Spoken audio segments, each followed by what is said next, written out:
Well, greetings, people of the internet. Unky Joe here, Unky Joe's Playhouse. Hey, do you remember that Ryzen 7 that I had donated to me? Oh, God, it's been about a year now? Well, I do. And today we're going to put it to work.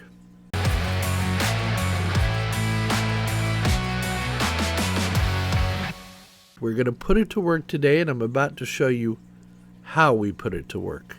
But first, let's talk about what it is that I'm talking about. So, Zeus. Zeus is what I'm talking about. And today, this video is part of the Proxmox All of the Things video series. Okay, so pay close attention because there's going to be more of these coming. Today, we're focusing on Zeus. It is a Ryzen 7 1700X CPU. And forgive me, I did not look up the person who donated this to the channel, so apologize. I've forgotten who you are. Leave your comment in the comments section. Let me know so that I can make sure you get credit for your gracious donation. So I paired that with a Gigabyte motherboard I had laying around, an Aorus Gigabyte Aorus B450 Pro motherboard. And I had 16 gig of RAM. Anyway, I threw it into this machine. And this is also the machine I had I believe it's a 1650 NVIDIA video card in. And initially, I had put Hyper-V on this system. And I was happy with it. You know, I could use the video card. I could create virtual machines, you know, whatever I needed to. Now, the other thing that this machine possessed was a drive bay, a 4-bay, 3.5-inch drive bay. And Medicare made his gracious donation of 8 terabyte drives to the channel months ago. And I was like, well, I know I want him to go in this machine because this is going to be my archive machine, my archive server. But I wanted to play with pass-through of the video. I had that wonderful video card. I wanted to pass it through. Now, you could just install Windows on there and Hyper-V, and I could be happy because all I have to do then is install the Windows program that needs access to the video card, and it would have it. But I always have wanted to play more with Proxmox in my lab, and frankly, in my home network. And so I had a brainstorm. I said, well, if I could put another video card in this unit, I could pass through the 1650 that's in there to a virtual machine under Proxmox. I could also pass through those 4 8 terabyte hard drives to a Windows virtual machine, and still be able to load a bunch of other stuff on this machine.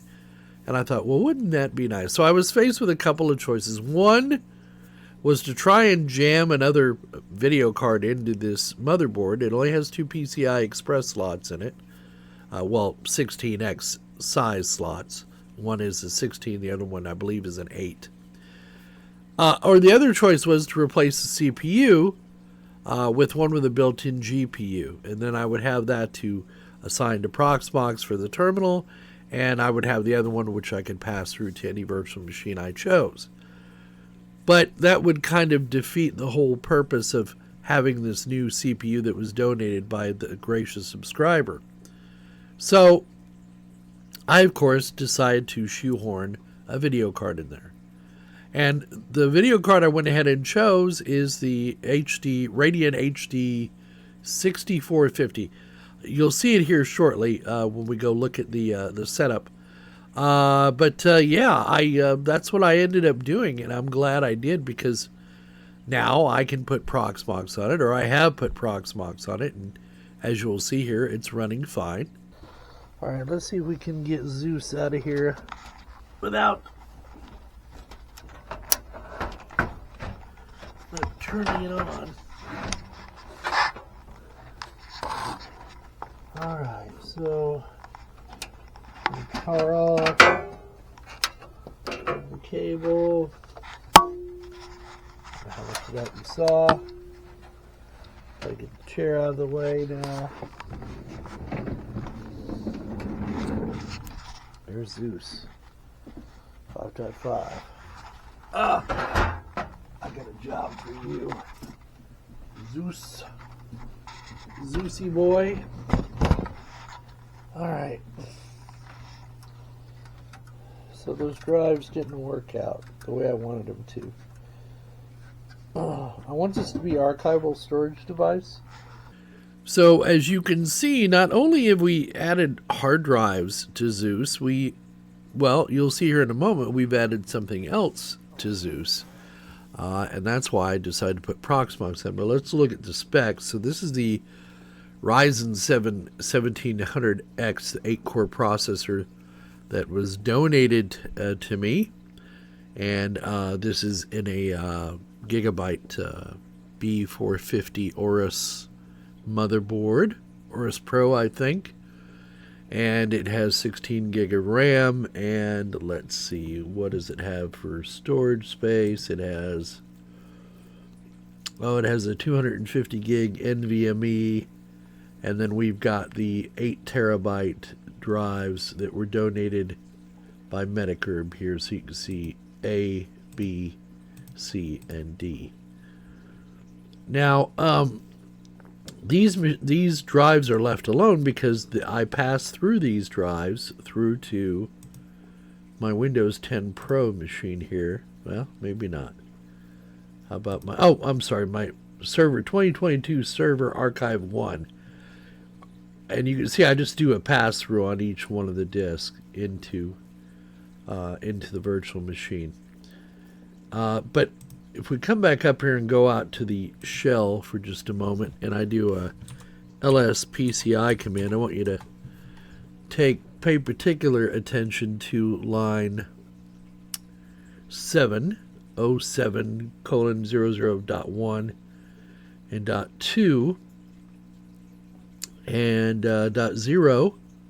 That is my GeForce GTX 1650 video card in there, but in order to use that, I had to have another video card set aside for Proxmox so I could use the console.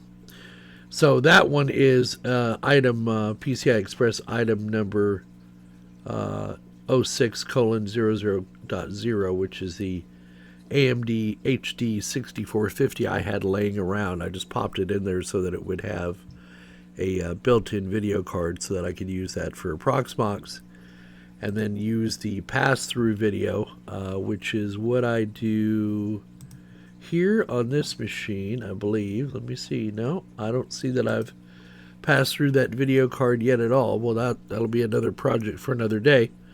The point is, that's why I have configured this unit with Proxmox, so that I can not only run Windows programs on here, but I can also run containers on here, predefined virtual machines, Linux virtual machines, Windows virtual machines, whatever I want, and I can have the full functionality of both the hard drives and the pass-through video card should I need them on this unit.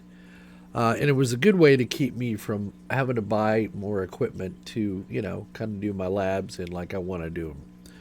So this is part of the Proxmox All the Thing videos, or Proxmox All the Things videos.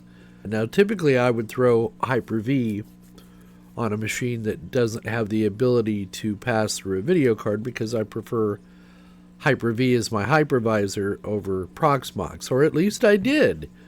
And now that's starting to wear off. Now that I understand Proxmox a little bit better, I find that there are some amazing things you can do with it, and the items that were keeping me back are no longer valid. So I'm now on a mission to kind of Proxmox all the things at Unky Joe's Playhouse. I mean, Windows, and especially Hyper-V, will still have its place here, but not on this particular machine. So as I learn more about Proxmox through trial and error, and a lot of help from other people, I might add, the more I grow to love it. And I know, I've been on this voyage, on this journey before. I've loved Proxmox before. But now it has gotten to the point where I can't justify not using it for a good percentage of what it is that I do, both in my home network and in my home lab. And you're going to see moving forward, as we Proxmox all the things at Unky Joe's Playhouse, it's going to become an indispensable part of what it is I'm doing here or trying to create here. So if you're on the fence between VMware and Proxmox, well, for me, that's a no-brainer. Proxmox. If you're on the fence about Hyper-V and Proxmox, do them both. There's no reason you can't do VMware either. I don't mean to pish-taw all over VMware, but, you know, maybe we'll do another video on it in the future. But right now, VMware costs a lot of money. The company's kind of, what's going on with it? Proxmox is free and open source, unless you want to pay for their enterprise subscription. And I can no longer see any reason to not do it now that they've gotten things, squared away. And I've barely scratched the surface of version 8.1 of Proxmox, which is what I believe I'm running. Yeah, 8.1.3. So we've got a lot to learn together, but that's going to be part of the fun as we put Proxmox on more of the machines here.